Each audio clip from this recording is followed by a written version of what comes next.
What if the benchmarks you're comparing your webinar to are completely wrong? Not because the numbers are made up, but because most people are quoting stats from 2019 as if nothing has changed. So in this video, I'm going to show you the most important webinar statistics for 2026 put straight from the latest industry reports on 24, Univid, Goldcast, Wistia, Content Marketing Institute. I'm talking show-up rates, conversion benchmarks, the best time and day to host your webinars, follow-up data, and a few numbers that might change how you think about your entire webinar funnel. Because here's the thing, when you know what good actually looks like, you stop guessing. You stop making changes based on gut feel, and you start fixing the right things. Even after 10 years and 2 million event leads in running webinar funnels for coaches and course creators, I look at this data a lot. So let me walk you through what matters. The first thing is, what does good look like in 2026 in terms of show-up rates? So let's start with this number because everyone talks about it. What is a good webinar show-up rate? Here is where most people get confused. They Google it, they find a stat, and they assume it applies to them. And they think, wow, my webinar really sucks. The truth is, the benchmark depends heavily on who did the measuring. So on 24's 2025 webinar benchmark reports, which covers millions of live events globally, puts the average registration to attendance rate at 57%. That sounds solid, but here's what's interesting. This data skews towards large enterprise B2B companies, Zoom, Salesforce, Oracle level audiences, people whose webinars are mandatory workplace events or part of a formal buyer journey. That is completely different from a coach or course creator running free training to cold traffic. So when you look at smaller and mid-market webinars, which is where maybe most of you are, the picture shifts. See, Univid 2026 Webinar Insights report tracked over 2,000 webinars and over 325,000 participants. They show a live attendance rate closer to 49%. Wistia, based on 900 marketers, puts it at around 40%. So the honest benchmark in 2026, somewhere between 40% and 57% of registrants will show up. That's what good looks like. And I'm talking warm traffic here, people who already know, like, and trust you. But when it comes to cold traffic, that number drops significantly down to 15 to 30%. So if you're running ads to webinars like we are, don't be surprised to see that up to 85% of people don't show up. It also matters who you're targeting. If you're talking on relationships or personal skill topics, you might expect closer to the 30% mark. But if you're targeting busy business owners and execs, that number can quite easily drop to 15% or even 10%. And here's a stat that should put your mind at ease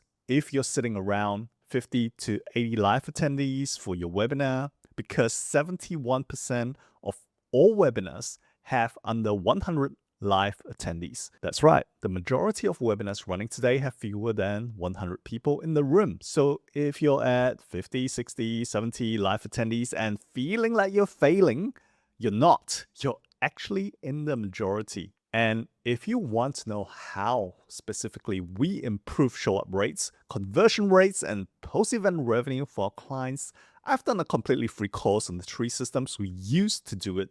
So go and watch that next, link in the description. Right, a question I often get is, what's the best day and time to host a webinar? When should you actually run your webinar? What day, what time? This is one of those questions where everyone has an opinion, and the 2026 data is pretty clear.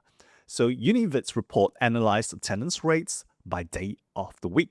Wednesday delivers the highest live attendance at 51%. Tuesday and Thursday are the 2 most popular hosting days, making up 30% and 28% of all webinars, but Wednesday actually wins on actual attendance rates. Why? Nobody really knows, but the best time slot is 3 p.m.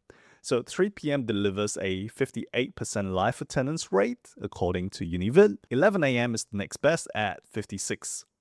Now, One caveat, this aggregated data across time zones and industries may not apply to your audience. But if you're starting from scratch with no data to go on Wednesday or Thursday, 3 p.m. in your target market's time zone, that's where the numbers seem to point to. And what's really cool is that January is actually the highest attendance month of the year, with a 51% average. So people come back from the new year in buying mode. So if you're planning to launch, that is probably the best time. In fact, we love running webinars in January for another reason, because the cost per lead often drops significantly, like 20 to 30%, because for the simple fact that most people spend all their ad budgets leading up to the December shopping season. In January, that's when a lot of them take a break and ad costs drop significantly. So keep that in mind if you want to spend in one particular month. Of course, if you're e-commerce, that could be totally different. We're talking about webinars here. All right, so how long should your webinar be? The most popular webinar length in 2026 is 60 minutes. Univid found that 37% of all webinars run for an hour. Another 24% run for about 45 minutes. But here's where the data gets interesting. On 24's 2025 report shows the average engagement duration at a webinar is 51 minutes, even on 60-minute webinars. So if you think about what that means, is that people are dropping off before the end. And that means if your offer, your CTA, your close, lives in the final 10 minutes of a 60-minute webinar, a chunk of your audience never sees it. Look, the fact is, your most important content cannot sit at the very end. The pitch, the offer, the call to action, it all needs to land well before the hour mark.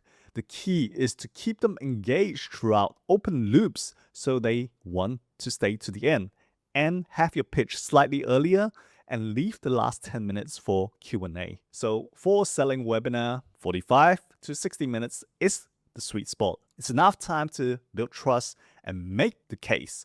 Not so long that you lose the room before you ask for anything. Okay, so here's the section most people came for in this episode, and that is, what is a realistic webinar conversion rate in 2026? So let's separate two things: registration to attendance, which we covered, and attendee to action, meaning the percentage of live attendees who clicked your CTA, booked a call, or bought. So according to Univid, 2026 data across 2,000 webinars is that the average conversion rate is 22%. That's 1 in 5 attendees taking action on your offer. It's not too bad, right? One caveat though, it also depends on your price point. Conversion rates on a $197 product will be vastly different to selling a $3,000 product on your webinar. But here's what's really cool. When hosts activate multiple engagement features like polls, Q&A, live chat, CTA buttons, that number actually jumps from 21% to 33%. And when attendees are highly reactive, averaging 5 to 10 reactions per person during the webinar, that CTA conversion in some cases goes all the way up to 69%. That's 69% versus around 20%, huge gap. That is the difference between a webinar that pays for your ad spend and one that doesn't. And it could be the difference between a successful business and one that isn't. So here's the thing, guys. Those engagement features are already inside your webinar platform. Posts, Q&A, reactions. You don't need to buy anything new. You just need to use what's already there and engage your audience. Don't just make it a one-way traffic in terms of communication. Make it a two-way thing. So let's look at the specific engagement numbers, because this is where most webinar hosts are quietly losing money. According to Univid's 2026 data, 92% of all webinars use live reactions. Good, because that's almost universal. 63% have chat active, only 63%. 49% use Q&A, but only 40% use polls. Think about that last one. only 40% of webinar hosts are using posts, but webinars with posts convert 11 percentage points higher than those without. That, my friend, is a free lift, and more than half of webinar hosts aren't taking it. And here's more. On24's 2025 report shows that demo bookings inside webinars tripled year over year. Live chat engagement is up 51% year on year. CTA engagement per attendee is up 21%. So, bringing it all back, the pattern is the same everywhere you look. Interactive webinars convert better every time without exception. If your webinar feels like a one-way presentation, you talking at a camera with no audience interaction, you're making the job harder than it needs to be. All right, so here's the stat I think that will change how you look at your whole webinar and your webinar funnel, because no-shows and follow-ups are where the real money is. This is backed by stats. According to BrightTalk, one of the largest B2B webinar platforms, the number one reason registrants don't show up is they forgot. 67% of no-shows say they simply forgot or got too busy. 56% say they lost interest, and 36% say they actually intended to watch the replay. So, when someone doesn't come to your webinar, the most likely explanation is not that they don't care, it's that life happened. It means they're still biased. And this is where I see most webinar hosts make the biggest mistake. They treat the post-webinar period like the campaign is over. They send 1 or 2 replay emails and then they're on to the next thing. But that's not even the most interesting part, because Big Market's platform data shows that post-webinar follow-up emails get 1.7 times higher open rates and 4.5 times higher click rates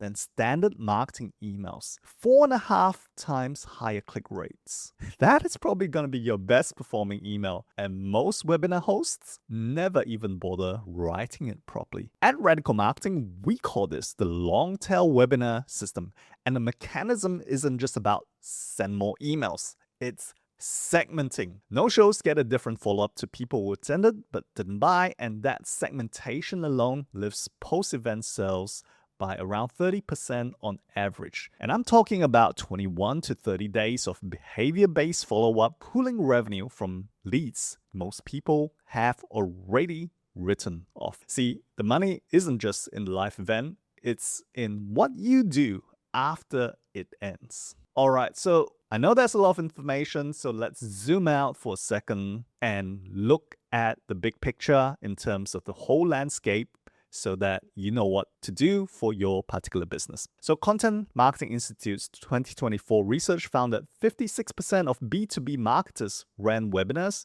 in the past 12 months, and 51% say webinars produce the best result of any content format they use. Not social media, not blog posts, not email sequences on their own, but webinars. So from a total cost per lead standpoint, GoToWebinar's benchmark data puts the average webinar CPL at $72. Compare that to $198 for trade shows and $811 for conferences. Webinars generate leads at a fraction of the cost of in-person events. And the webinar software market itself was valued at around $9 billion in 2024 and is projected to hit $32 billion by the early 2030s, according to Market Research Future. So the space is growing. The competition to run webinars is only getting tougher, which means the difference between a good system and a bad one is gonna matter even more. So when people tell you that webinars are dead, they are way off the mark. All right, so let me put all this together. Here are the 2026 webinar benchmarks you actually need to know. Number 1, show up rate for warm traffic. 40 to 57% is the range. Under 40% and something is probably broken, either your registration page, your reminder sequence, or your audience targeting. Lower for cold traffic, 15 to 30%. Best time and day, Wednesday, Thursday, 3 p.m. because that's what the data says. Duration, 60 minutes is standard, but your close needs to land before 51 minutes. Because that's when most people start dropping off. And conversion rates at the webinar, 22% is the baseline, 33% when engagement tools are active, and 69% when your audience is truly reactive throughout. The highest converting emails you ever send are your post-webinar follow-ups. 4.5% higher click rates, 67% of no-shows are still buyers, and a structured sequence to capture them is essential. So here's what I want you to take from all this. These are averages. And the averages include people running webinars badly, no system, no follow-up, no engagement strategy. When you build a proper system around your webinar, tested messaging, structured follow-up, engagement baked in, these numbers can move significantly. The benchmarks I tell you is where the floor is. Your job is to get way above it. If you think webinars might be great for selling your coaching program, software, or services, and you need help doing it, hit the link in the description and book a no-obligation call with us. We will assess if webinars are the right vehicle for your business and come up with a bespoke strategy just for you. And finally, if you want more content on webinar marketing that actually works, hit subscribe and share this video for good karma. Thanks for watching, and I'll see you in the next video.